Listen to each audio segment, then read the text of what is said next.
hơi có thể qua càng cái là thỉnh sur ống anh tiếc áp bên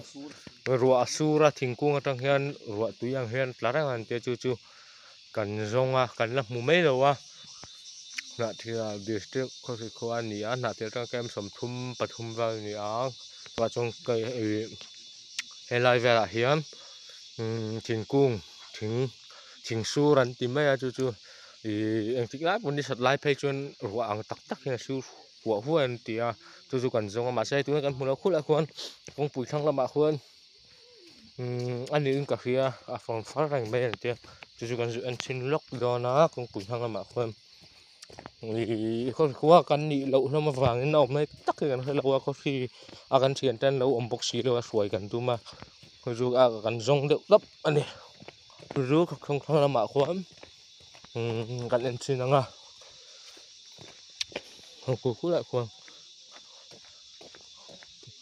chỉnh su ra ôm màn tía cho mình cal en tu cho cal vàng vâng còn anh xin nào anh đi hay mình chỉnh cung thì anh đi đón chú hay mình chỉnh su rồi trên đi sạt lai pay chuan đi sạt bậu đấy túi là khá tắm tiền tí lần kia hay túi là bôi ăn rồi su là cứ mà quật thả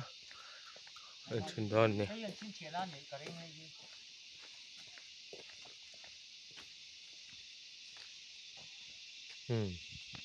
anh đi chia hay túi là bộ hay người con nó rất là hay khi trẻ mó hay ngày người ra chú khủ các khu rồi nghìn hay con cùi ra chú râu rất là hay mình hay thầy tạt cùng mà hay là hi rồi ăn lăng đàn hay chiang đâu hay rồi làng trên ông phải là ruộng suối răng anh ni sạt phay chun anh sa rùa lần thứ hai camera hay chiang chiang là hay xí xanh xanh qua Việt thấy mặc khóc mà hay con bùi ve chú râu vắt cái nó mà mi su hay ruộng bộ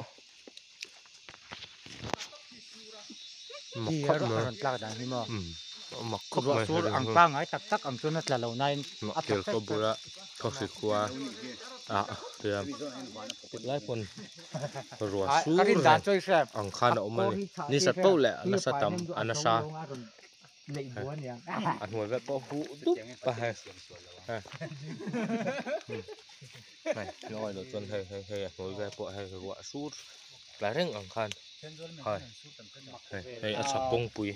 và rau vắt nè khá là tiêu là thế đây anh chủ đến phim phệ là đầu này chắc chắc này mặc khóc mày lại còn tiền cả reng vì thế khăn hàng có vặt vẹt tất cả hay có vặt vẹt nó mang tiền đâu kia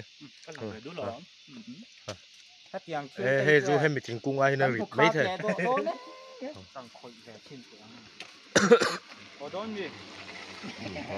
vâng này mặc khóc mấy thiên mặc tất cả này thiên này thầy tạt cung nhá ruộng khăn lá răng này hay chén này cần non lẹo châu con phụ chú râu vắt ruộng hết là lâu cũng thêm một loại hơn mặc khóc này cái là em mình rong khai này là phải đôi lúa mình rút